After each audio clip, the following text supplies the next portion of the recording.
And there we are, back from the press conference with President Nasser Al-Khelaifi and Kylian Mbappé after he's extended his contract to stay. Voilà, de retour avec vous en direct sur l'antenne de CNews. On entame 90 minutes info. Une fois n'est pas coutume, on va parler foot aujourd'hui. Vous avez vu ce maillot Mbappé 2025, ce maillot qui va bientôt s'arracher à nouveau dans les prochains jours, puisque vous l'aurez compris, il était question d'expliquer un peu les dessous de ce renouvellement de contrat pour 3 ans, à la fois pour le président du club et pour le joueur phare, celui dont le président du club dit « Nous avons le meilleur joueur au monde qui reste au PSG ». Et c'est vrai qu'il s'est longtemps posé la question de savoir s'il devait partir vers d'autres horizons ou rempiler, comme on dit. C'est chose faite, rempiler pour 3 ans. On aura l'occasion d'en parler avec les invités que j'accueille. William T, bonjour. Bonjour. Vous êtes président du Cercle de réflexion Le Millénaire. Merci d'être avec nous. Marc Libra, qui va nous être précieux, évidemment, pour commenter cette actualité liée à Kylian. Bonjour Marc, ravi de vous retrouver sur ce plateau. Marc Hainaut nous accompagne également. Bonjour Marc, vous êtes journaliste à Boulevard Voltaire. Et puis Hubert Coudurier. Bonjour, on était ensemble, c'est vrai, la semaine dernière. Directeur de l'information du Télégramme, je le rappelle. Alors, lui qui avait toujours fantasmé une arrivée finalement au Real Madrid, il le dit, c'est mon choix. En gros, personne ne m'a influencé. Je le fais de mon propre chef. Qu'est-ce qui s'est passé dans sa tête et comment a-t-il été influencé? Parce que personne ne peut croire qu'il a pris cette décision tout seul, Marc. Non, mais influencé, après, il y a une question très importante. Son choix aussi, peut-être, de vouloir rester à Paris, de continuer une histoire qui, pour lui, n'est pas aboutie. Ça fait 5 ans qu'il est au PSG. En 5 ans, il a montré qu'il est le patron déjà sur le terrain. Aujourd'hui, on lui montre qu'il est le patron tout court, de tout. La conférence de presse est assez hallucinante puisque le président explique qu'il a tout fait, il est le meilleur, il est le plus fort. J'ai envie de dire que oui, c'est possible, mais pour gagner des titres, ce qu'il faut faire, c'est en équipe. C'est pas tout seul. Donc là, on a fait un investissement sur lui, clairement. Nos amis madrilènes ne sont pas forcément contents. Oui. Mais aujourd'hui, de vous dire, est-ce que c'est une bonne chose? Oui pour la Ligue 1, oui pour le foot français. Après, ce genre de choses, malheureusement, on ne va pas dire qu'ils vont tout gagner grâce à Kylian Mbappé parce que, encore une fois, il ne peut rien faire tout seul. Enfin, il sera toujours épaulé de Neymar et de Messi. Donc, on espère qu'à un moment, ce trio supposément gagnant va la décrocher. L'image est quand même terrible. C'est ce week-end, dernière journée, 38e journée. On n'a pas vu ni Neymar ni Messi. C'est-à-dire là, on parle des joueurs on parle du Graal. Messi, pour moi, c'est le Graal ultime. C'est-à-dire que à la remise, Messi est passé en catimini tranquillement comme si de rien n'était. C'est-à-dire qu'aujourd'hui, il a éteint tout le monde. Certes, sur le terrain, il a été très bon, mais ce n'est pas les mêmes intérêts pour Messi à l'âge qu'il a et pour Neymar aussi. Mais c'est pas que Messi, Neymar, c'est un gardien de but, c'est une défense. Il faut tout reconstruire. Et puis, le président l'a dit, des nouveaux joueurs vont arriver. Ok, très bien, mais qui va faire le choix? Qui va décider? On parle de Campos, nouveau directeur sportif, puisque Leonardo est parti. Thomas Tuchel est parti. L'entraîneur actuel, qu'est-ce qu'on fait de lui? Pochettino, on le garde ou on ne le garde pas? Donc tout ça, si vraiment aujourd'hui c'est Kylian Mbappé qui décide des choix du PSG sur le terrain, en dehors, avant et après, je ne sais pas comment ça va être possible pour lui pour jouer, parce qu'on lui demande une chose, c'est de jouer au football. Et il joue très très bien au football, et ça fait partie actuellement des 3 meilleurs joueurs du monde. Oui, William T, on vous dit fin connaisseur de l'actualité footballistique et du PSG en particulier. Je crois que vous êtes un fan, on peut le dire ainsi, un supporter. Je suis même abonné. Donc pour vous, c'est une bonne chose. Et, on a senti évidemment que ça devait être compliqué dans sa tête, mais bon, avec ça, avec cet atout, avec cet autre collectif qu'il faut certes peut-être arriver à mettre en place, on verra si c'est une révolution qu'on opère avec ce changement de stratégie, avec le départ de Leonardo. Ça peut passer, ça peut être l'homme providentiel de ces 3 prochaines années. Il y a 2 grands points. Il y a le fait que Kylian Mbappé reste. Et Kylian Mbappé, c'est pas un joueur lambda. C'est-à-dire que quand on l'observe depuis qu'il est à Monaco, et notamment au moment de la Coupe du Monde, il y avait le roi Pelé, qui est le meilleur joueur de l'histoire, qui a dit « c'est peut-être éventuellement mon successeur ». Et donc du coup, Kylian Mbappé, c'est pas uniquement un simple joueur de foot. Il dépasse le cadre sportif, et d'ailleurs c'est pour ça qu'on en parle actuellement. C'est pas un joueur classique. Et éventuellement, moi je pense qu'il a le potentiel pour atteindre le niveau des Michael Jordan, des LeBron James en NBA ou des Kobe Bryant, ou au golf par rapport à Tiger Woods, par rapport au Mohamed Ali, Mike Tyson, etc. Donc c'est un joueur qui dépasse, c'est un cadre global. Et donc c'est pour ça que vous avez des personnes comme Nicolas Sarkozy ou Emmanuel Macron qui se sont impliqués dans sa prolongation, parce que son contrat va jusqu'à 2025, donc après les Jeux Olympiques de 2024 à Paris. Et donc du coup, Kylian Mbappé pourrait être éventuellement la grande star ou le porte-drapeau de la France au moment des Jeux Olympiques. Donc ça pour le cadre général. Sur le cadre purement sportif, il y a deux choses qui sont intéressantes. Le fait que le meilleur joueur du monde reste au Paris Saint-Germain et surtout qu'il ait demandé, en parallèle de cette prolongation, des changements au niveau sportif, notamment au niveau de la direction sportive, notamment pour changer de politique sportive. Parce que ce que vous aviez au PSG, c'était les critiques qu'on faisait, il y avait des problèmes de vestiaire, il y avait des problèmes sur le fait qu'ils se concentraient davantage sur le marketing plutôt que sur le fond de jeu. Et l'arrivée de Luis Campos, qui était l'ancien directeur sportif de Monaco et de Lille, va permettre en fait de changer de politique sportive, notamment en se concentrant sur des joueurs qui sont beaucoup plus jeunes, avec de forts potentiels et qui vont se battre comme des soldats autour de Kylian Mbappé pour permettre de remporter avec des champions. Et puis après, il y a un impact non seulement sur le Paris Saint-Germain, mais au-delà sur le championnat français. C'est-à-dire que vous dites à l'ensemble de la génération et des jeunes qui disent vous pouvez réussir en France et vous n'êtes pas obligé de partir à l'étranger pour réaliser vos rêves. Et je pense que c'est ça qui est intéressant. C'est un message symbolique. Et donc, c'est pas uniquement un cadre sportif, c'est pas uniquement un simple joueur. Et puis moi, je rajouterai un point sur la question de l'argent. On dit oui, il a refusé le Real, il est resté au PSG pour l'argent. Apparemment, les offres sont plutôt similaires. Et puis, il ne faut pas oublier qu'au Real, il n'aurait pas été payé avec des cacahuètes et des aides sociales. Voilà, c'est ça la vérité, c'est que les offres étaient similaires. Et je pense que c'est tout le reste en fait qui a joué. C'est le projet sportif, c'est le fait de pouvoir être la star de la France au niveau des Jeux Olympiques. Et c'est tout ça qui a permis à Kylian Mbappé de rester au Paris Saint-Germain. Ça appelle du cœur du pays, quoi. Enfin, oui. Il reste français avant tout. Et effectivement, les Jeux Olympiques, c'est une composante qu'il fallait prendre en compte. L'argent, il y a toujours un peu d'opacité autour de ça. On parle d'une fourchette, mais enfin bon, quand on regarde, moi je suis pas spécialiste de foot, c'est des sommes qui m'affolent un peu quand je les vois comme ça. La prime à la signature, une fourchette entre 130 et 300 millions, c'est assez vaste, quoi. Marc, on est autour de quoi? Enfin, déjà 130 millions, ça tourne la tête. C'est les chiffres. On a entendu que Madrid offrait entre 115 et 150 millions et un salaire de 50 millions. Le PSG. Est-ce que là, on est déjà sur des records un peu? Ça va, là c'est gérable. Par contre, le PSG a annoncé qu'on double tout. Donc si on double, on passe à 300 et à 100 millions. Donc si on double, il devient le joueur le mieux payé de l'histoire du football.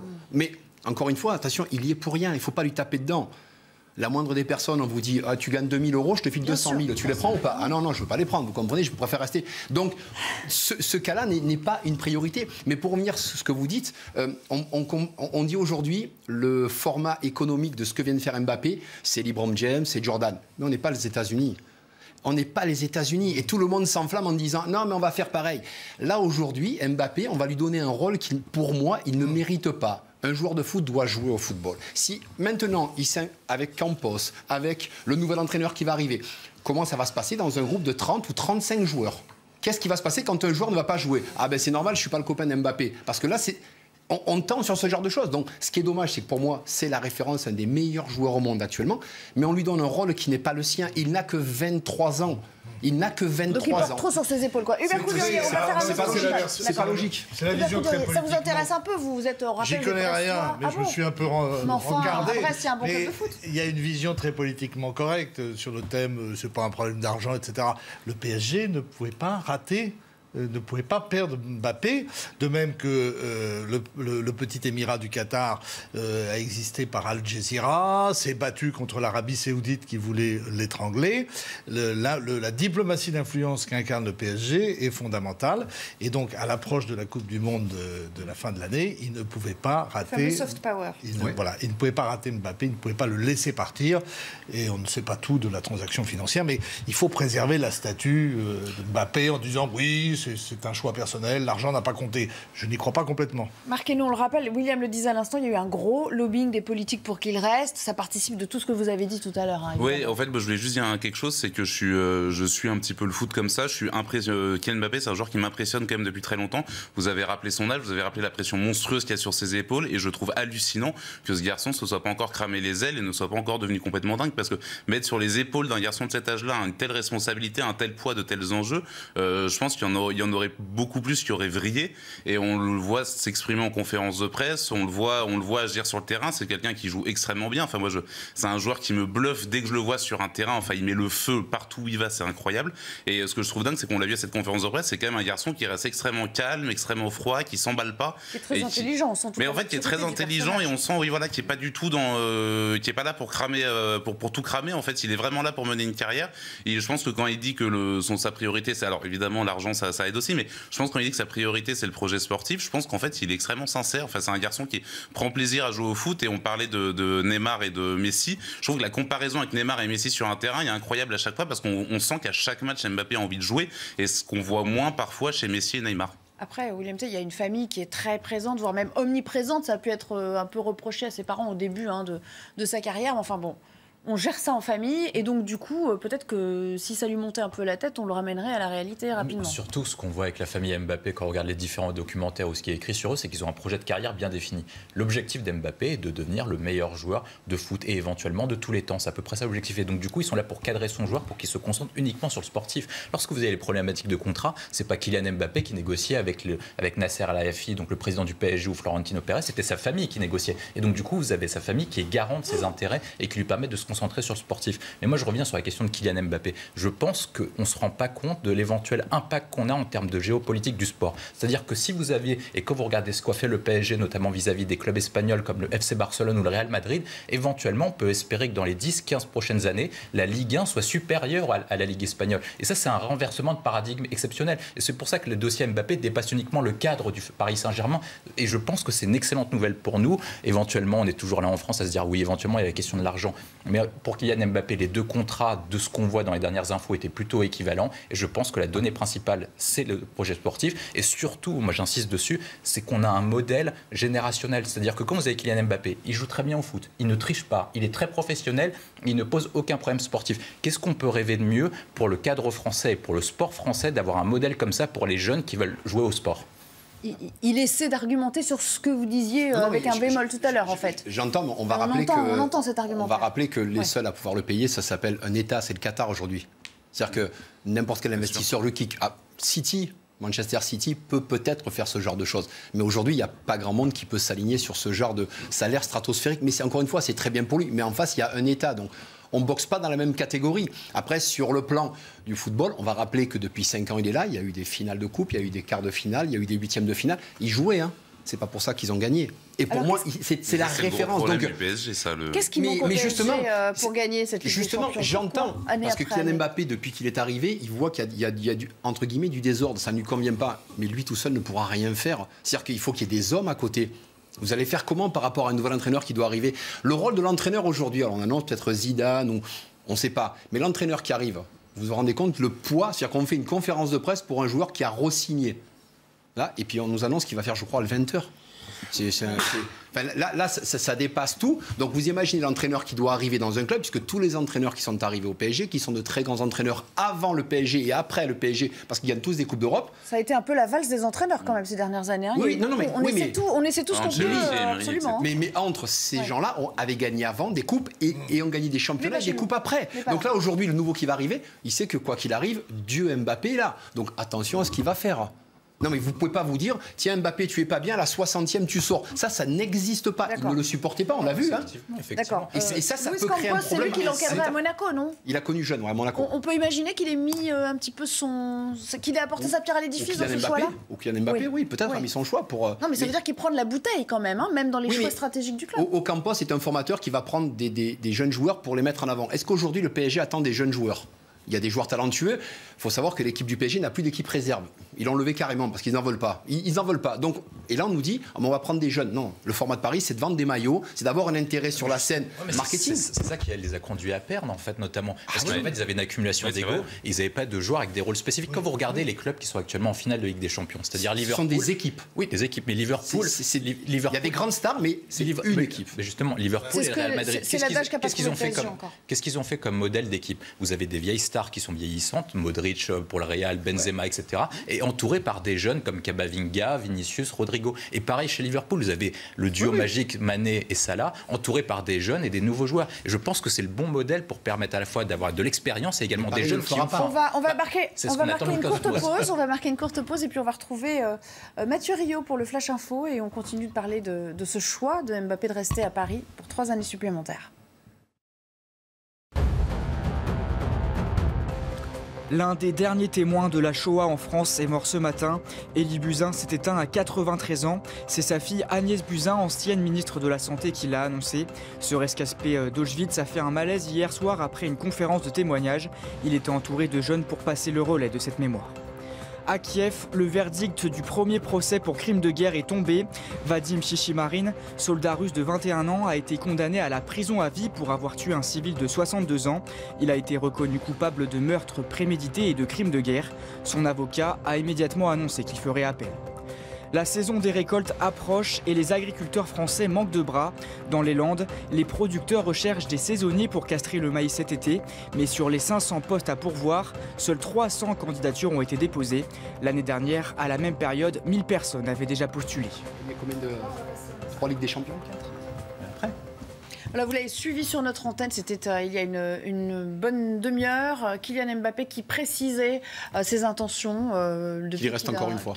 Pardon? Il reste. Oui, qui précisait pourquoi, en fait, son intention de rester, pourquoi il avait décidé de rester à Paris pour 3 années supplémentaires. Et il l'a dit avec beaucoup de conviction, force conviction, c'est mon choix.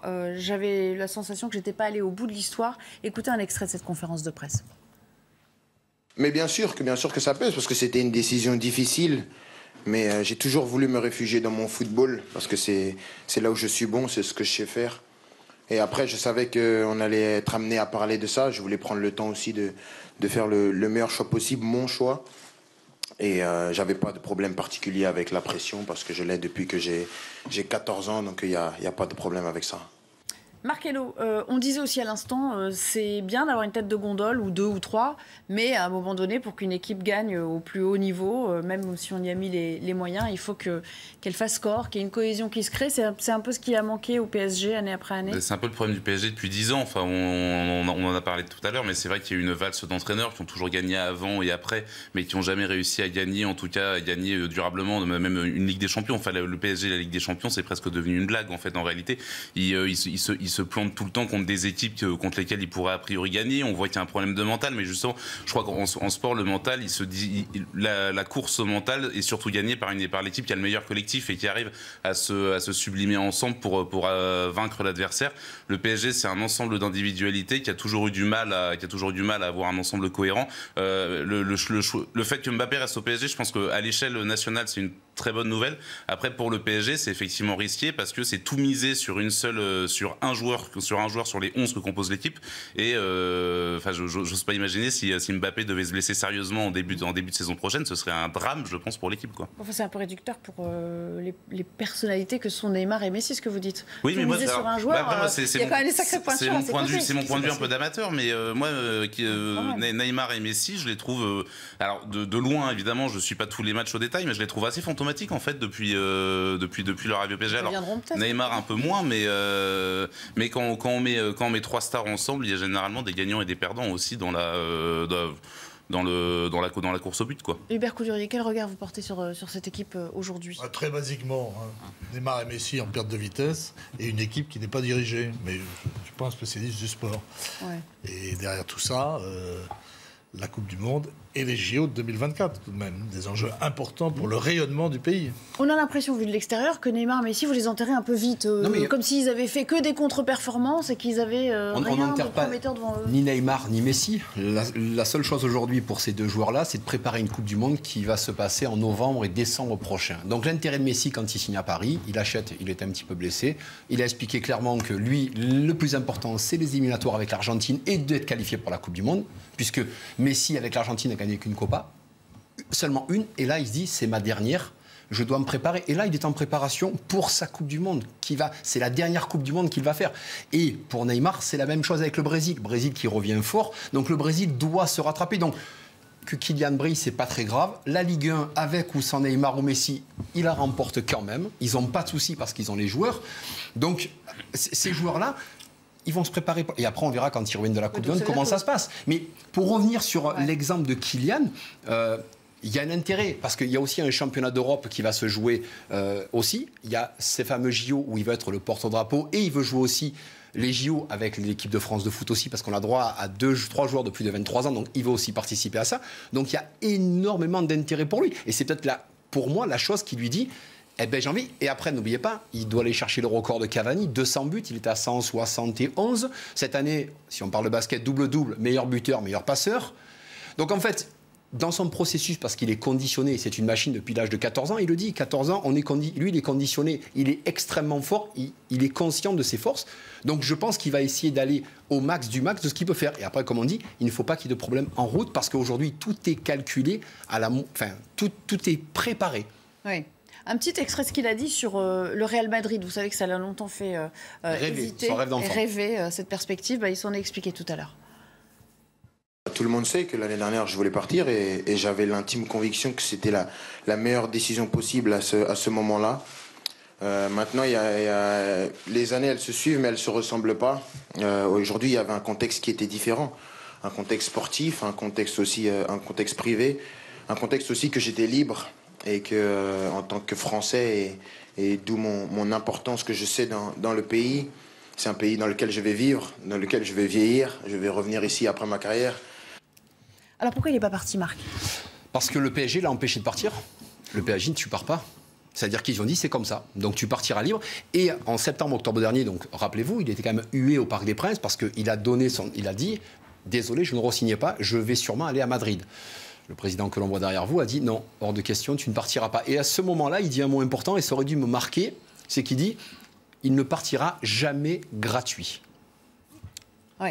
D'accord. C'est-à-dire que le Qatar a un pouvoir financier énorme. Ils ont prouvé hier qu'avec... L'argent compte un peu quand même. Hein. Ils l'ont retenu un peu otage quand même, d'une certaine manière. Ah ben là, ils ont dit tu ne pars pas. C'est comme ça. Donc tu partiras libre, mais entre-temps, le président annonce en septembre-octobre. Il le dit, il ne partira pas. S'il part, c'est pas gratuit. D'accord. Et même en re-signant, parce qu'attention, Nelly, il peut passer un an, faire une Coupe du Monde, et en juin prochain, il peut se négocier et se vendre 400 ou 500 millions. Ils peuvent changer d'avis. Non mais... Là, ils ne veulent pas le faire partir pour l'instant, mais enfin, chaque année, il y a des évolutions. C'est quand même l'outil d'influence du Qatar. On peut s'en servir parce qu'il peut partir dans un an, dans 2 ans, il peut partir. Ou dans 3 ans, il est en fin de contrat, on dira quoi? Ah ben il est en fin de contrat, il a 26 ans, on fait quoi maintenant? Non, là aujourd'hui, dans 1 an, Kylian Mbappé, sur le marché, il dit je veux partir. Paris dit ok, c'est 500 millions. Ah oui, vous êtes prêt à payer? Mais peut-être que certains clubs, je ne sais pas, sont capables de payer. Peut-être, on verra. Mais enfin, 500 millions, ça commence à chiffrer. Il n'a que 23 ans, donc dans 3 ans, il aura 26 ans. C'est-à-dire c'est le summum du foot à 26 ans. On peut s'offrir qui on veut, quand on veut, à partir du moment où on a envie. Cette question, c'est un marché. C'est-à-dire, est-ce que c'est rentable comme opération? Parce qu'on dit que Kylian Mbappé coûte très cher. Mais ce qu'il ne faut pas oublier, c'est que le Qatar est gagnant dans cette affaire. Sinon, il lui aurait jamais proposé un tel contrat. Vous parliez de type de contrat similaire. Lionel Messi était payé quasiment 100 millions d'euros bruts par an lorsqu'il jouait au Barcelone. Et personne ne se posait des questions. Pourquoi? Parce que Messi rapportait plus d'argent que ce que ça coûtait à Barcelone. Quand on dit ça rapporte sur les produits dérivés, sur les produits dérivés, en termes de sponsors, parce que le fait que Kylian Mbappé reste, du coup, le Paris Saint-Germain peut renégocier ses sponsors à la hausse, notamment avec Jordan, avec Accor, etc. Et en plus, il y a la question du fait de remplir les stades et la question des produits dérivés. Donc globalement, l'opération Kylian Mbappé est rentable, sinon il ne lui aurait pas proposé ce type de contrat, même s'il y a d'autres paramètres à prendre en compte. Ensuite, pour Kylian Mbappé, je pense qu'il y a une différence majeure par rapport à l'année dernière, c'est quelle carrière il veut. Est-ce qu'il veut suivre l'histoire et copier son grand modèle Cristiano Ronaldo, ou est-ce qu'il veut écrire sa propre histoire et devenir Kylian Mbappé? Est-ce qu'il veut marquer devenir un joueur générationnel? Je parlais de Pelé, de LeBron James, de Michael Jordan ou même de Maradona. Il peut rentrer dans ce type de catégorie et donc marquer l'histoire française et même marquer l'histoire du sport en général. Et ce type de joueur, vous ne le retrouvez pas chaque année. C'est-à-dire c'est un joueur qu'on appelle générationnel. Il est conditionné depuis qu'il a 14 ans et vous dites qu'effectivement, il y a des joueurs qui sont prêts à porter un club très jeune. On a eu Zidane, maintenant on a Mbappé. Zidane portait un club qui était très jeune. Cristiano Ronaldo était la star du Real Madrid à 24 ans. Lionel Messi était la star du Barcelone à 23 ans. Et donc, du coup, est-ce que Kylian Mbappé est capable de porter le Paris Saint-Germain à la victoire? Et il y avait 2 conditions dessus. C'est 1, me mettre dans des bonnes conditions sportives et 2, faire en sorte que les changements internes du club permettent ce type de réalisation. Parce que l'arrivée de Campos et le changement d'organigramme et le changement de politique sportive doit conduire à une équipe qui est cohérente. Parce que vous posez la question sur pourquoi est-ce que Messi et Neymar jouaient pas bien, pourquoi est-ce que les joueurs jouaient pas bien. Parce que la politique sportive n'était pas claire. On ne comprenait ni le fond de jeu, ni le style de jeu, ni les choix qui étaient effectués au niveau sportif. Et donc il avait besoin d'un cadre adéquat et d'un cadre sportif qui était le bon pour viser avec des champions. Marcelo, quand on a une star pareille dans un effectif, est-ce que c'est pas un peu dur aussi pour les autres de se réaliser pleinement? Parce qu'ils sont peut-être un petit peu, ils restent un peu dans leur coquille. Enfin, je veux dire, c'est difficile d'exister quand on a quelqu'un d'aussi emblématique qui est sur la pelouse à côté. Ça doit être compliqué de prendre la lumière lorsqu'effectivement, vous avez un coéquipier qui la prend tout entière. Mais en fait, chez Mbappé, il y a quand même un enjeu où on l'a un peu dit au début, mais j'aimerais bien juste revenir dessus 2 minutes, qui est éminemment politique. On est dans une société multifracturée, dans une société où chacun se cherche des symboles, et on peut le déplorer. Moi, je le déplore un petit peu, que les symboles qui fédèrent, les symboles qui parlent à la jeunesse aujourd'hui, c'est des sportifs professionnels comme Kylian Mbappé. Je comprends bien pourquoi nos politiques voudraient bien garder Kylian Mbappé en France. Il y a les enjeux de Jeux olympiques, mais il y a aussi cet enjeu de maintenir une forme de cohésion sociale, parce que le football est le sport le plus universel, le plus pratiqué dans ce pays, et on a besoin aussi de symboles comme Kylian Mbappé, de symboles de réussite et de gens qui réussissent et qui maintiennent une forme d'humilité, quoi. Pourquoi vous déplorez un peu? Je sais pas, parce qu'on élève au rang de quasi-divinité des joueurs de football. Enfin, le foot est un sport tout à fait honorable, mais je sais pas, on a peut-être des personnalités plus inspirantes que des joueurs professionnels dans ce pays, mais ce n'est pas une attaque envers les footballeurs qui ont un métier parfaitement respectable. Mais voilà, moi j'avoue que les footballeurs, je construis pas ma vie sur l'exemple d'un footballeur personnellement, mais j'entends que... Après, le message c'est sympa, mais enfin bon, quand vous dites il y a une star générationnelle, tout le monde, un élu tous les 10-20 ans. On parlait des joueurs, on parlait de Ronaldo, de Messi, ou même de Zidane. À 18 ou 19 ans, ils n'étaient pas aussi forts que lui. C'est-à-dire que les temps de passage, lui, c'est stratosphérique. Alors on est le vrai Ronaldo. Particulièrement précoce. Ah oui, non, mais pour moi, c'est le vrai Ronaldo qu'on a connu, le Brésilien. Il est même temps de passage. Ronaldo va se blesser gravement, ça va changer sa carrière, mais il est dans... Là, il y en a, il y en a très très peu. On parlait de Thierry Henry, il est pour moi encore au-dessus, au même âge que Thierry Henry. Donc c'est. Il y en a qui avait 19 ans quand il a explosé. Oui, mais là, lui, il marque des buts en motu en bois. Là, ça ne s'arrête jamais. Il y a des joueurs de foot professionnels aussi dont on annonçait carrière brillante et qui ont été brisés par les blessures à répétition. Alexandre Pato, il y en a eu plein comme ça qu'on annonçait comme des futurs très grands joueurs de foot et qu'on a à peine vu parce que en termes de profil, même de mentalité, est quand même différent des joueurs. Oui, non, mais bien sûr. C'est vraiment un joueur unique. Vraiment, j'insiste. Déjà, quand il parle, on dirait qu'il a 30 ans, quoi. Non, mais moi, je suis notamment la NBA. Quand vous regardez, par exemple, le documentaire qui est sorti sur Michael Jordan, vous regardez que psychologiquement, mentalement, vous avez le même type de champion. C'est-à-dire que mentalement, ils sont préparés pour dominer le sport. Allez, malheureusement, c'est passionnant, mais on va devoir s'interrompre pour cette première partie. On marque une courte pause et puis on revient pour la suite de l'actualité. On a beaucoup de sujets à vous soumettre, et notamment politiques. Vous vous en doutez. À tout à l'heure. De retour avec vous pour la deuxième partie de l'émission. Il est 16h et on commence avec le JT. Ce matin a eu lieu le premier conseil des ministres du gouvernement d'Elisabeth Borne. C'est à l'Élysée. Olivia Grégoire, premier exercice en tant que porte-parole du gouvernement. Elle a eu la lourde tâche de répondre à ce qu'il faut bien appeler désormais l'affaire Damien Abad. On va l'écouter à ce sujet. La justice est la seule à devoir et à pouvoir trancher. À ma connaissance, au moment où nous nous parlons, aucune autre procédure n'est en cours à l'endroit de Damien Abad. Je n'ai pas pour habitude, et je n'ai certainement pas l'intention de démarrer ma nouvelle fonction en commentant des hypothèses. Le procès des attentats du 13 novembre 2015, il entre aujourd'hui dans sa toute dernière phase. C'est le début des plaidoiries des avocats des parties civiles. Bonjour Noémie Bichouz, vous êtes au Palais de Justice de Paris depuis le début de l'après-midi. Les avocats qui se succèdent à la barre, il y en aura pour une dizaine de jours pour aborder toutes les questions qu'ils ont choisies entre eux. Et c'est un exercice compliqué auquel se livrent les avocats de partie civile. Comment représenter la diversité de ce que pensent les 2400 victimes? L'audience a commencé par des plaidoiries mémorielles très courtes. Il y en aura tous les jours pendant 9 jours. En 1 minute 30, le nom de chaque personne tuée le 13 novembre est cité.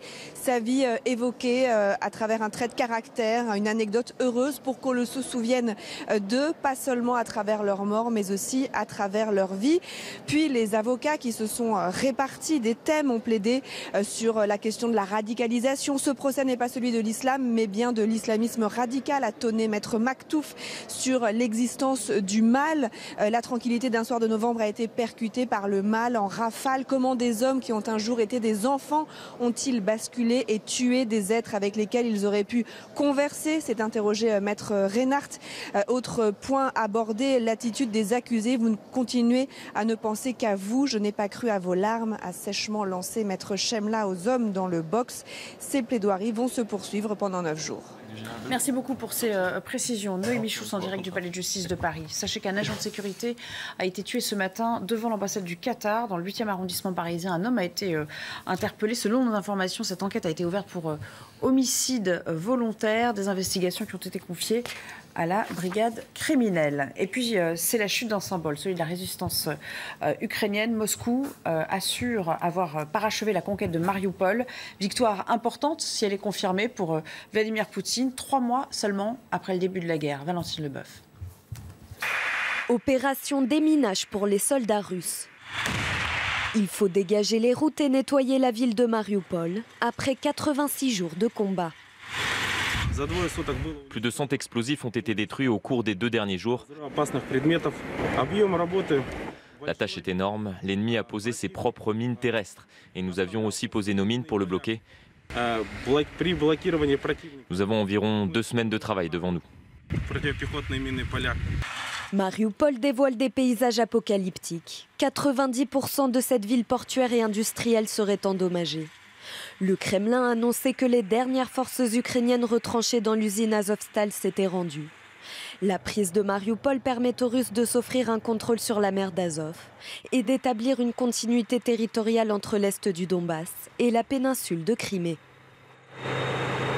Et puisqu'on parle de l'Ukraine, sachez qu'à Kiev, le verdict du premier procès pour crime de guerre est tombé en tout début d'après-midi. Vadim Chichi, ce soldat russe de 21 ans qui était accusé d'avoir tué un civil ukrainien, a donc été reconnu coupable puis condamné à la prison à perpétuité. Et il a décidé de se pourvoir en appel. Je vous rappelle que au moment du procès qui avait débuté la semaine dernière, l'accusé avait demandé pardon à la veuve de la victime. Voilà pour l'essentiel. De retour en plateau pour le débat avec 4 invités autour de la table et Marc Libra a cédé la place à Alexandre Ouizy. Bonjour. Bonjour. Bienvenue sur ce plateau. Merci. Vous êtes président d'Hémisphère Gauche, toujours à vos côtés Hubert Coudurier pour le Télégramme de Brest, ainsi que William T, président du Cercle de réflexion Le Millénaire, et Marc Hainaut, journaliste à Boulevard Voltaire. On va parler du malaise des profs. On vous en parle assez régulièrement, mais maintenant on a des chiffres à l'appui. Vous savez, on a des statistiques de l'Observatoire autonome de solidarité laïque sur ces violences scolaires qui se précisent à l'encontre des enseignants. Elles ont même augmenté de 19%, sachant que les agressions physiques restent quand même assez minoritaires, autour de 7%. Mais évidemment, les diffamations, les insultes, les menaces, et Dieu sait que c'est déjà traumatisant en soi, elles ont largement augmenté et représentent aujourd'hui les 2/3 des plaintes qui sont déposées, c'est-à-dire 63%. Alors on a voulu vous faire entendre le témoignage d'une professeure de français. Elle n'a pas porté plainte, mais elle a déposé une main courante car elle ne se sent plus en sécurité dans sa classe et elle s'en explique à travers ce témoignage recueilli par Mathilde Moreau et Geoffrey Defebvre. Cela fait 14 ans que Nadège enseigne le français dans le secondaire. Mais depuis quelques années, les menaces et comportements déplacés se multiplient. J'ai un élève de 3e qui, à la suite d'une heure de colle, m'a menacé de me brûler ma voiture. Et quelques semaines après, ce même élève a récidivé. Il a baissé son pantalon devant moi, m'a montré ses fesses devant toute la classe. Ce que Nadège regrette surtout, c'est le manque de soutien de la part de sa hiérarchie. La seule punition, entre guillemets, de l'élève, eh bien, ça a été une exclusion de 2 jours. Et je vous avoue que je ne suis pas en sécurité, je ne me sens pas soutenue et c'est très difficile de faire cours dans ces conditions. Aujourd'hui, elle et ses collègues déplorent qu'il soit de plus en plus compliqué de tenir une classe. D'autant plus que 48% des auteurs de ces agressions seraient des parents d'élèves. Avant, un enseignant, c'était quelqu'un que l'on respectait. Parfois, eh bien, des élèves et même des parents d'élèves, justement, ne font qu'enfoncer ces stéréotypes qui, effectivement, portent atteinte à la dignité du métier. Peu d'enseignants portent plainte, souvent par peur des représailles. En 2021, seuls 36 dossiers ont été traités devant un tribunal, soit moins de 1%. Alexandre Ouizy, 48% de ces violences émanent de parents d'élèves. Il y a quand même un problème. On parle de violence au sein de l'établissement, violence scolaire. C'est surtout des violences sans doute à l'extérieur de l'établissement ou des menaces qui sont proférées par les parents eux-mêmes. Là, on a un gros problème quand même dans la notion qu'on a qu'on se fait du respect de l'autorité pour des adultes, en fait. Bien sûr, et puis on a plutôt la vision et l'espoir que les parents et le corps enseignant il y a une logique plus partenariale en fait dans l'éducation des enfants. Donc évidemment que c'est absolument choquant de voir ce chiffre. En effet, c'est le premier public qui commet des violences vis-à-vis des enseignants. Moi, il y a deux choses qui m'ont beaucoup marqué aussi dans cette étude qui n'apparaissaient pas dans ce qui vient d'être dit.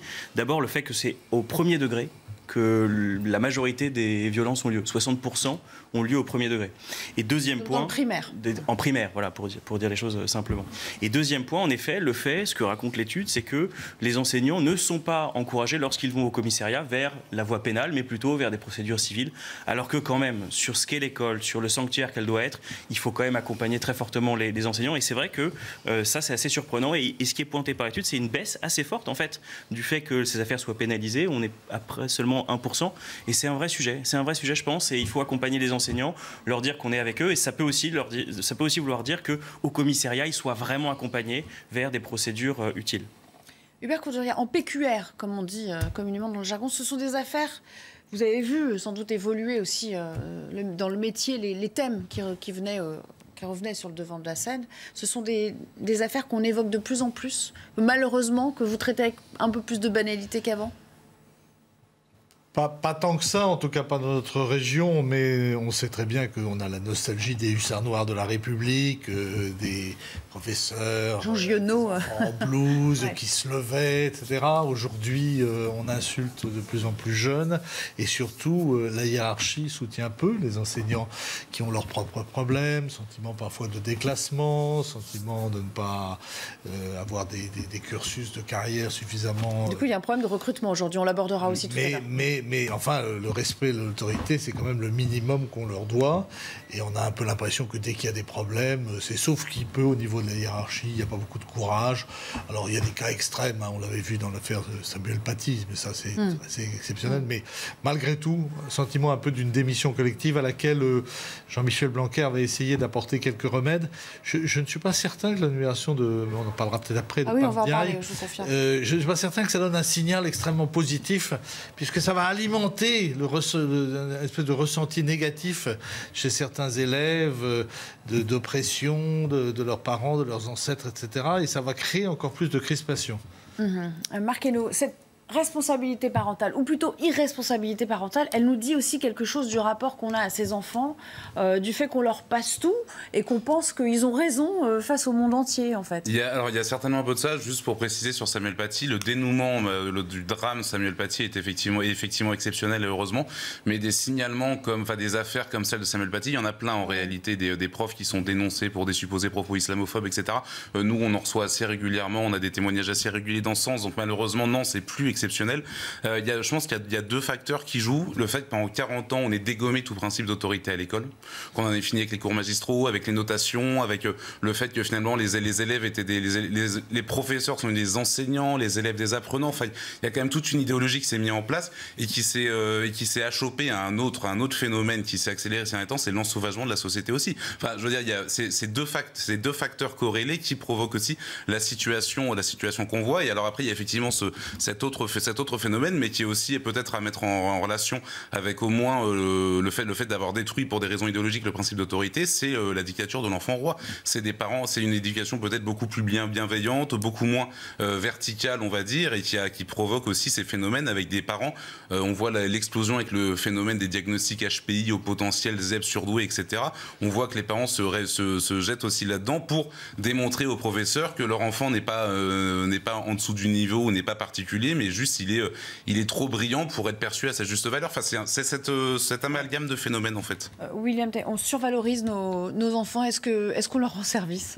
Je ne suis pas sûr qu'on leur rende service. La vie, c'est dur quand même après, dans le monde du travail. C'est une évolution de société. Je pense que c'est ça l'élément qui est intéressant en fait. C'est qu'on a basculé d'une logique qui était complètement différente. C'est-à-dire que l'objectif de l'éducation et même le moment rêvé, c'était la Troisième République. C'est-à-dire que le gamin venait là, ou la gamine venait là, et l'enseignant devait transmettre un savoir. Et c'était pour ça que c'était un métier noble, c'est qu'il devait transmettre le flambeau d'une génération à l'autre pour transmettre les valeurs et le préparer en fait au monde d'après, et notamment du monde d'après ses études et d'après sa scolarité. Maintenant, on n'est plus du tout à la même logique, c'est-à-dire que l'école et l'enseignement supérieur ont un objectif consumériste, c'est-à-dire que les parents sont là pour placer leurs enfants en vue d'avoir un diplôme pour après avoir les meilleures écoles. Et les parents, du coup, ne tolèrent pas l'échec parce qu'on a un système français qui n'accepte pas les voies alternatives. C'est-à-dire que si vous n'avez pas le bon diplôme ou si vous n'avez pas le bon diplôme d'enseignement supérieur, vous ne pouvez pas réussir, vous ne pouvez pas vous reconvertir. Vous n'êtes pas sur un système à l'américaine où globalement vous avez des changements de carrière en cours d'année professionnelle. Et je pense que c'est un des éléments qui est clé pour comprendre pourquoi est-ce que les parents attaquent les enseignants. Moi, j'ai vécu ça dans ma scolarité. À peu près la génération qui a vécu ce changement. Mais en fait, on a un modèle intermédiaire. C'est-à-dire qu'on n'est ni l'élitisme des pays est-asiatiques, où là, c'est vraiment très dur. Moi, j'ai connu ça. On m'a raconté ça. C'est vraiment très dur. C'est-à-dire que les enfants sont poussés en concours quasiment dès la primaire pour aller se battre pour les écoles. Et donc, du coup, c'est une logique qui est respectée, mais au moins, on assume. C'est-à-dire que les parents le savent, les profs le savent et les enfants le savent quand ils rentrent à l'école. Là, on est dans un système intermédiaire qui est quasiment hypocrite en disant on ne sommes pas pour les concours, on ne sommes pas pour la sélection, mais implicitement, de toute façon, les enfants sont sélectionnés une fois qu'ils arrivent à l'enseignement supérieur, soit sur la voie professionnelle, soit sur la question des diplômes. Et après, il y a un dernier point, c'est la question de l'autorité. Ça veut dire que l'État a abandonné ses professeurs dans leur mission civilisationnelle. C'est-à-dire que les directeurs les directeurs d'établissement, le rectorat, l'éducation nationale est là pour tolérer l'échec et c'est là où on a un changement de doctrine. C'est-à-dire que on considère que ce n'est plus l'enfant qui est responsable de son échec, on considère que c'est l'État qui est responsable. Et à partir du moment où vous dites ça, vous adressez en fait aux parents implicitement leur pouvoir de dire si mon enfant échoue, c'est la faute de l'enseignant. Intéressante analyse. Vous la partagez du moins en partie en partie Non, je trouve qu'on tire. Sur l'élitisme à la française de l'école de la République, un peu hypocrite. Alors, sur certains points, il y a des points intéressants, je ne dis pas tout le contraire. Mais déjà, vous prenez l'exemple de la Troisième République. C'est en effet un exemple intéressant, mais c'est l'exemple avant la massification scolaire. Donc, si vous voulez, quand il n'y a pas toute une classe d'âge qui est dans les cursus supérieurs, quand il n'y a pas toute une classe d'âge qui est au niveau auquel on l'a amené aujourd'hui, évidemment, les choses sont un petit peu différentes. Et on ne peut pas prendre l'exemple de la Troisième République comme transposable immédiatement à la situation qu'on connaît aujourd'hui. Et puis, il y a un sujet sur l'école. Sur l'école qu'on n'évoque pas du tout, c'est les phénomènes de séparatisme spatial. Le fait qu'aujourd'hui, en fait, vous agrégez des difficultés dans plein d'endroits, et vous le savez, et on le sait tous, et qu'à l'inverse, vous avez des endroits où vous avez des établissements sans problème et sans difficulté. Donc, cette absence de mixité scolaire, elle a évidemment des conséquences qui sont énormes. Et puis pour revenir, parce qu'on a été très loin sur la crise de l'autorité, 40 ans, etc. Ok, il y a des sujets à l'école, personne ne dit le contraire, personne ne les nie, j'ai commencé par dire ça. La vérité, c'est que sur les chiffres, il y avait eu une baisse en 2020, et on peut reprendre les chiffres de l'Observatoire qui étaient liés au Covid, et qu'on reprend un trend. C'est pas glorieux, c'est pas satisfaisant, mais pas la peine non plus de tirer des traits extrêmement importants à partir d'une situation concrète et circonscrite.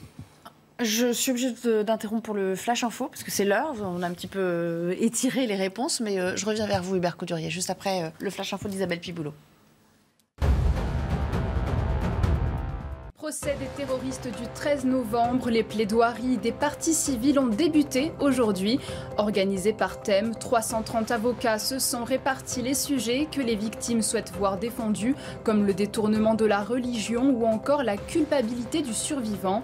Les plaidoiries sont prévues pour durer jusqu'à début juin. L'Ukraine souffre de plus en plus dans le Donbass. Toutes les forces russes sont concentrées dans les régions de Donetsk et de Lougansk, affirme le gouverneur de cette région. Selon lui, les assaillants du siège de Marioupol, de Kharkiv, mais aussi des forces tchétchènes ont notamment rejoint le front. Et ce chiffre saisissant atteint pour la première fois plus de 100 millions de réfugiés dans le monde. L'Organisation des Nations Unies tire la sonnette d'alarme, conséquence de conflits meurtriers comme en Afghanistan ou en République démocratique du Congo et plus récemment de la guerre en Ukraine. Près de 6,5 millions d'Ukrainiens ont fui à l'étranger. Voilà, vous savez tout. On parlait des profs et de ces agressions, souvent verbales d'ailleurs, dont ils font les frais avec cette augmentation, mais qu'il faut effectivement remettre dans le contexte de la crise Covid. Donc les chiffres sont tous un petit peu, disons, il faut les lire à la lumière d'une baisse et puis d'une remontée. Donc c'est peut-être pas si grave que ça d'un point de vue statistique. Néanmoins, voilà, ça frappe les esprits et il y a quand même des profs qui sont aujourd'hui traumatisés, on l'a vu tout à l'heure. Hubert Coudurier, sur le rapport peut-être des parents à l'autorité. Oui, alors juste une chose, vous avez tout à fait raison de dire qu'on ne peut pas comparer ça avec la Troisième République, parce qu'il y a eu la massification de l'enseignement, et si on ajoute à ça le corporatisme des syndicats enseignants, c'est très difficile de faire bouger le navire éducation nationale. Et là, on va rajouter une couche qui est l'impensé colonial avec monsieur... Enfin, ne préjugeons pas de ce qu'il fera et dira. Vous avez envie d'en parler de Pape Ndiaye, hein, ça va, à mon avis, ça va complexifier encore les choses. Mais c'est vrai qu'il y a eu un changement dans les mentalités. Rappelez-vous la formule du président Kennedy, ne demandez pas à l'Amérique ce qu'elle peut faire pour vous, mais demandez-vous ce que vous pouvez faire pour l'Amérique. Aujourd'hui, les enfants, c'est pas ma faute. Hein, c'est pas ma faute. Ils ont un sentiment quand même très net d'avoir plus de droits que de devoirs. Ok, alors justement, oui, vous mettez le pied à l'étrier, on avait prévu d'en parler un peu plus tard, mais puisqu'on parle d'éducation, parlons-en du nouveau ministre de l'Éducation nationale. Sa nomination qui n'en finit pas de susciter des commentaires. Ses déclarations passées sur l'université, sur le racisme en France ont été évidemment très critiquées et exhumées en fait des différents ouvrages ou prises de parole de sa part tout au long du week-end. Regardez le tout résumé. Les déclarations faites dans le passé par le nouveau ministre de l'Éducation sur des sujets comme le wokisme, l'islamo-gauchisme ou les violences policières font aujourd'hui polémique. Sur France Inter, après la mort de George Floyd en 2020, un Afro-Américain tué par des policiers aux États-Unis, Pape Ndiaye dresse un parallèle avec la situation française. L'attitude de déni en ce qui concerne les violences policières en France est classique. Il y aurait des violences policières aux États-Unis. En France, il n'y en a pas puisqu'on vous dit qu'il n'y en a pas. Il y a un déni qui commence à s'effriter. 8 mois plus tard, en février 2021, dans une interview au journal Le Monde, l'historien définit le mouvement woke avec bienveillance. Être woke, c'est être conscientisé, vigilant, engagé. La vraie violence est bien du côté des groupes paramilitaires fascisants et non de celui du woke. À quelques jours près, invité sur France Inter en plein débat sur l'université, l'enseignant à Sciences Po réfute tout islamo-gauchisme dans les facultés françaises. Le terme islamo-gauchisme ne désigne aucune réalité dans l'université. C'est une manière de stigmatiser des courants de recherche. Face aux attaques contre Pape Ndiaye, Elisabeth Borne défend son ministre qu'elle considère proche des valeurs républicaines, portées pendant 5 ans par Jean-Michel Blanquer.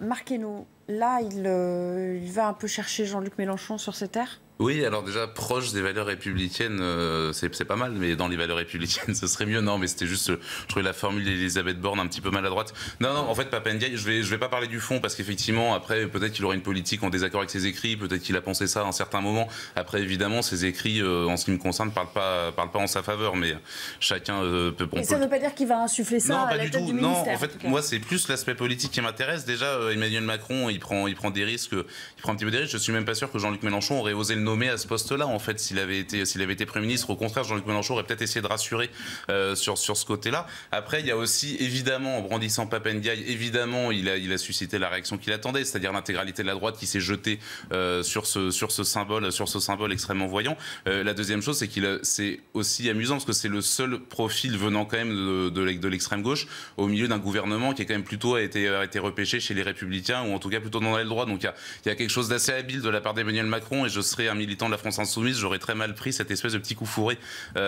du président. Ce qui démontre aussi en même temps d'Emmanuel Macron, parce que passer de Jean-Michel Blanquer à Pape Ndiaye, ça démontre quand même une absence totale de vision sur l'école, parce que Jean-Michel Blanquer et Frédérique Vidal sont les deux qui avaient dénoncé l'islamo-gauchisme et le wokisme à l'université pour être remplacés en 2022 par Pape Ndiaye. Donc il y a une absence totale de vision de la part d'Emmanuel Macron, en tout cas un savant dosage dans le même temps. Après, j'attendrai de voir un peu les premières décisions politiques de Pape Ndiaye avant de l'attaquer frontalement. Bon, en tout cas, oui, vous lui laissez le bénéfice du doute, ce que beaucoup n'ont pas fait. Il n'a encore rien fait de concret en tant que ministre. Donc, Alexandre Wizy, c'est un choix, si on s'attache au choix politique, parce qu'effectivement, il n'a que ça en tête, le président de la République, il ne l'a pas fait par hasard, ce choix.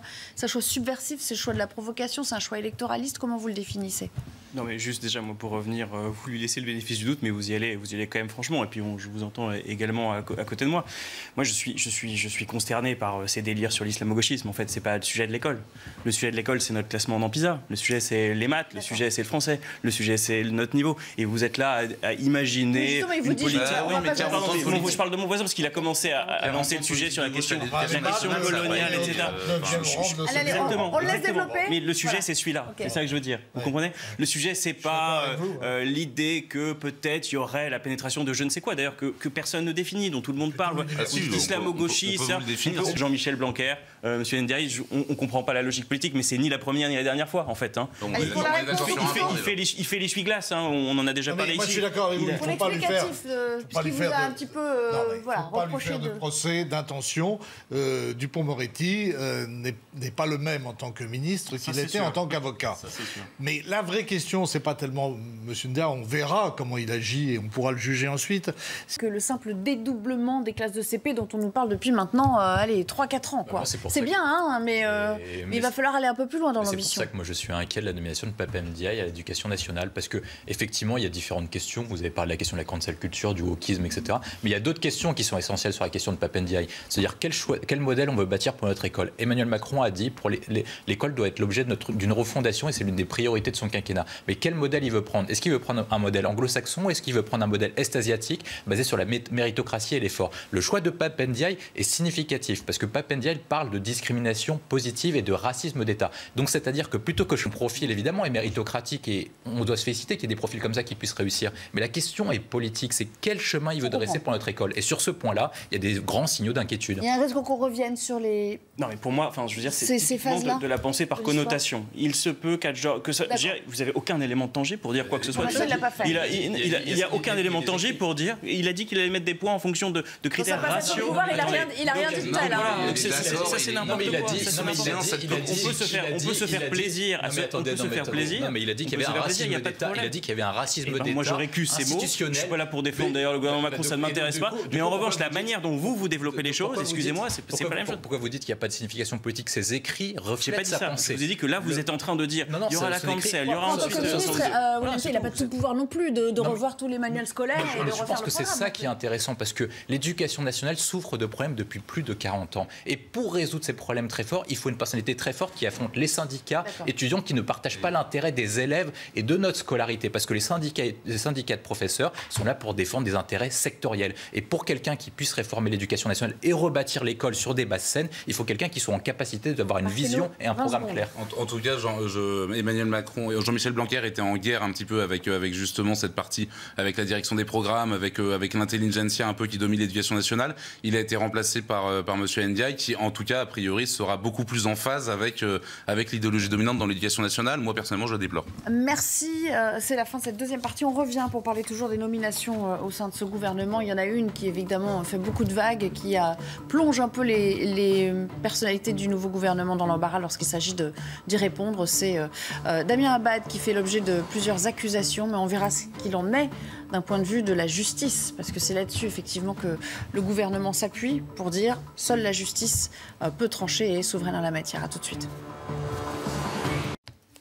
Il est pratiquement 16h30, le temps de retrouver Isabelle Piboulot pour le Flash Info. Benjamin Mendy, accusé de viol et d'agression sexuelle, plaide non coupable. Le défenseur international français de Manchester City a été entendu devant le tribunal de Chester en Angleterre. Le footballeur de 27 ans nie 9 chefs d'accusation, à savoir 7 viols, une tentative de viol et une agression sexuelle dénoncée par 6 femmes qui se seraient déroulées entre 2018 et 2021. Grève à la RATP, les chauffeurs de bus et de tramway en colère. Une centaine d'entre eux ont manifesté devant le ministère de la Transition écologique. Ils protestent contre l'augmentation de leur temps de travail de 20 heures par an, contre une hausse de salaire de 420 € brut, afin de s'adapter à l'ouverture à la concurrence. La grève doit durer jusqu'à mercredi. Des grêlons de la taille d'une balle de tennis. La région de Châteauroux n'a pas été épargnée la nuit dernière. Pare-brise fissurés, voitures cabossées, jardins endommagés. Dans l'Indre et la Vienne, la vague de chaleur s'est terminée par une forte dégradation orageuse. De retour pour la suite et fin de notre débat du jour. On va évidemment évoquer ce tout premier conseil des ministres pour le gouvernement Elisabeth Borne. C'était ce matin, avec déjà des affaires à gérer qui, je vous le disais, ont pris de l'ampleur dans le courant du week-end. L'ambiance était quelque peu plombée par les accusations de viol visant Damien Abad. Dans la tourmente, depuis que deux femmes ont porté des accusations contre lui, diffusées samedi dans Mediapart. On va y revenir dans le détail avec Mario Bazac, ce qui lui est reproché exactement aujourd'hui. Oui, il y a 2 témoignages, 2 femmes qui accusent Damien Abad de les avoir violées en 2010 et en 2011. C'est ce que révèle le journal Mediapart. La première est une ancienne militante centriste. Elle a porté plainte à 2 reprises. Elle parle de faits qui se seraient déroulés en 2011. Elle dit avoir eu une relation sexuelle consentie puis contrainte avec Damien Abad. Sa première plainte en 2012 a été classée sans suite car elle n'avait pas répondu ensuite aux convocations de la police. Elle a déposé une deuxième plainte en 2017, elle aussi classée sans suite, mais cette fois après une enquête préliminaire pour infraction insuffisamment caractérisée. Concernant ces faits, la justice a donc été saisie. L'affaire est en quelque sorte terminée. Puis, une deuxième femme, anonyme, elle accuse également Damien Abad de l'avoir violée. En 2010, elle dit avoir été droguée alors qu'elle avait partagé avec lui une coupe de champagne, s'être, je cite, réveillée avec lui dans une chambre d'hôtel en sous-vêtements, en état de choc et de dégoût profond. C'est ce qu'explique le journal Mediapart. Cette femme, elle n'a jamais porté plainte. C'est l'Observatoire des violences sexistes et sexuelles en politique qui a fait un signalement au parquet de Paris le 20 mai dernier pour des faits donc présumés de viol. Ce mail, il est en cours d'analyse, c'est ce qu'explique le parquet de Paris. Mais ce qui peut être compliqué dans cette affaire, c'est que cette femme, elle a gardé pour l'instant l'anonymat et c'est que le parquet de Paris n'est pas saisi par une plainte, mais par un simple signalement. Pour l'instant, donc, il n'y a pas vraiment d'affaire judiciaire. De son côté, Damien Abad, il conteste ces accusations avec, je cite, la plus grande force. William Tay, Olivia Grégoire, dont c'était le baptême du feu en tant que porte-parole du gouvernement ce matin, lors du point presse, on lui a posé 17 fois des questions à propos de ce qu'il faut bien appeler maintenant l'affaire Abad. Donc ma question, elle est simple. Est-ce que la pression peut s'accentuer tellement, de telle sorte qu'il soit poussé vers la sortie, qu'il soit forcé de démissionner? Alors, ce qui est difficile avec Emmanuel Macron, c'est qu'on a du mal à comprendre sa doctrine sur ce sujet. C'est-à-dire qu'avant, il y avait ce qu'on appelait la doctrine Jospin, qui disait qu'en fait, à chaque fois qu'un ministre était mis en cause moralement ou judiciairement, il devait démissionner pour assurer sa défense. Emmanuel Macron a fait 2 cas distincts. C'est-à-dire que pour Éric Dupond-Moretti et pour Gérald Darmanin, il les a maintenus au gouvernement. Par contre, vous aviez des députés sortants qui voulaient se représenter pour un mandat, Coralie Dubos, Thierry Solère et Jérôme Perra, qui ont dû retirer leur candidature en raison des plaintes qui leur étaient adressées. Même s'ils n'ont pas été condamnés judiciairement et même s'il n'y avait pas de faute judiciaire, juste moralement, ils ont été écartés de leur candidature. Et donc la difficulté, je pense, sur le sujet, ça dépend du fait que Damien Abad est la seule prise de garde d'Emmanuel Macron. Et donc du coup, Emmanuel Macron ne veut pas s'en séparer. Deuxième point, c'est qu'il est sur une doctrine qui est un peu mixte, c'est-à-dire est-ce qu'il est ministre ou est-ce qu'il est candidat à sa réélection comme député? S'il est candidat à sa réélection comme député, normalement, théoriquement, il doit suivre le chemin des autres et sortir. Je pense que vraisemblablement, ce qu'attend Emmanuel Macron, c'est de voir si le dossier va prendre de l'ampleur et si de nouveaux éléments vont être apportés. Je tiens à rappeler notamment du fait que les Républicains, en tout cas l'entourage des personnalités proches des Républicains, disent que cette affaire était plutôt connue. Et donc, vraisemblablement, il est possible qu'il y ait d'autres points qui arrivent sur Abad et dans ce cas-là, il sera amené à démissionner. D'accord. Où est passée l'absolue exemplarité que voulait insuffler Emmanuel Macron lorsqu'il est arrivé? On se souvient quand même que François Bayrou, avant même, je crois, une mise en examen, avait renoncé à son poste de garde des Sceaux. Il n'est pas resté longtemps à la justice. Je suis d'accord avec vous, on ne sait pas où elle est passée. On ne sait pas où elle est passée. Il y a 2 femmes qui ont des témoignages distincts, que rien ne lie, et concordants. Il y a ce que vous disiez il y a un instant, il y a le fait que certains députés maintenant parlent sous cap et disent que des rumeurs existent depuis longtemps, voire même, j'ai lu ça dans la presse, qu'il y avait des grivoiseries sur ce sujet qui étaient faites, ce qui dit à mon avis la manière dont les choses sont traitées chez les Républicains sur ce sujet. Donc vraiment un contexte. Et puis, il y a le président de la République qui a dit que ce sujet était la grande cause du quinquennat. Et dans ce contexte-là, je ne comprends pas en fait comment. Pourquoi il le maintient? Bien sûr, je ne comprends pas comment Damien Abad peut passer. Et puis qu'il se défende. Et en effet, c'est pas l'exécutif qui rend la justice, c'est la justice qui rend la justice. Oui, c'est ça. Il y a quand même la présomption d'innocence aussi dans ce pays. Mais dans le doute, je parlais de l'absolue exemplarité. Dans le doute, avant, quand il y avait un doute, on mettait de côté. Évidemment, vu la symétrie des positions. Il y a d'autres gens ont jugé capables de pouvoir faire la mission. Ce qui est curieux, c'est que vu le temps qu'a pris le président de la République pour constituer ce gouvernement, puisqu'on sait bien que c'est lui qui l'a fait, eh bien, les vérifications d'usage n'ont pas été faites. Alors, effectivement, vous l'avez dit à juste titre, c'était une prise de guerre. Il n'y en avait pas beaucoup. On avait annoncé une trentaine de députés qui prendraient l'investiture LREM. Il y en a eu 3. On attendait plusieurs ministres. Il y en a 2 avec Christophe Béchu. Et donc, la première chose, c'est qu'effectivement, ils avaient le temps de faire des vérifications. Bon, deuxièmement, c'est pas étonnant que les députés républicains le tapent. Hein, parce que franchement, ils sont furieux de cette défection, même si les défections ont été beaucoup plus nombreuses en 2017. Troisièmement, ce qui est gênant et malsain dans cette affaire, c'est qu'il est handicapé lui-même et il met en avant son handicap pour dire « je n'ai pas pu faire ça ». Donc ça nous met... expliquera ce soir à 18h dans sa commune. Ça nous met dans une position de juge nous-mêmes que nous ne voulons pas endosser. Vrai. Ça met tout le monde mal à l'aise en fait. Bon, et la dernière chose, c'est qu'on est maintenant complètement dans l'américanisation de la vie politique.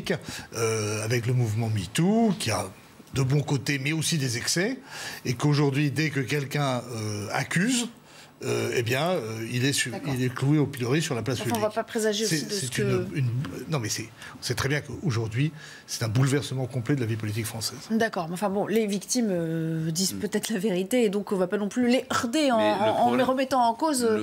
C'est possible, voilà. Le problème, c'est qu'on ne peut pas savoir, en fait, et tant que la justice ne tranche pas, de toute façon, on en est réduit à des suppositions. Non, il y a deux choses. Sur le plan politique, je pense que ça arrangerait tout le monde, les Républicains et la majorité comprise, que Damien Abad perde l'élection législative. Au moins, il devra de lui-même démissionner selon la règle mise en place par Emmanuel Macron en 2017.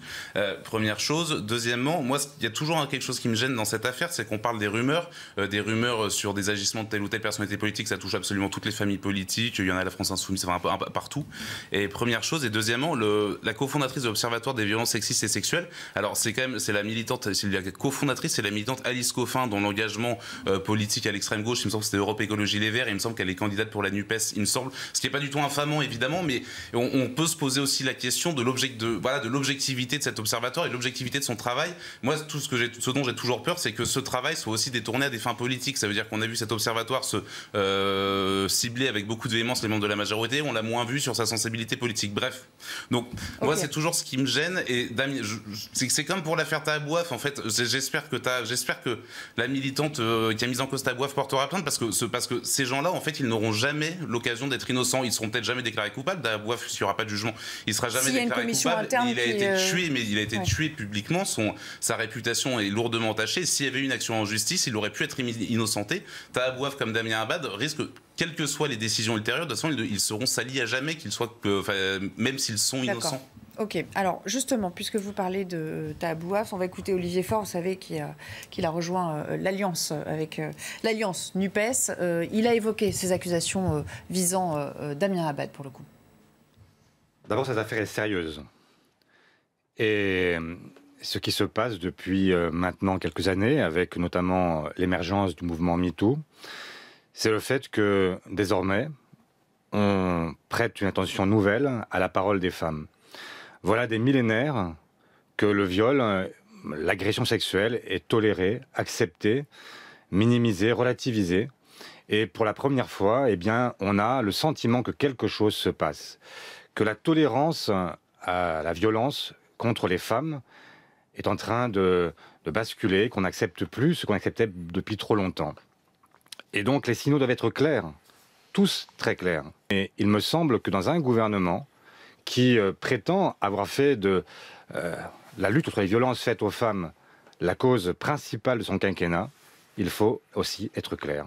Voilà, et puis une autre réaction, puisqu'on n'a pas beaucoup de temps, après je vous laisserai les uns et les autres commenter. Et Guillaume Pelletier, vice-président de Reconquête. J'entends d'ailleurs les gens des Républicains dire qu'ils savaient. Alors pourquoi l'ont-ils placé et conservé président de groupe ? Si on prend un peu de hauteur, vous n'êtes, je ne suis pas juge. Moi, je suis très gêné par cette société de la délation et de l'arbitraire. Et je crois qu'il y a un principe sacré en France pour lequel se sont battus tant de nos anciens, c'est la présomption d'innocence et le secret de l'instruction.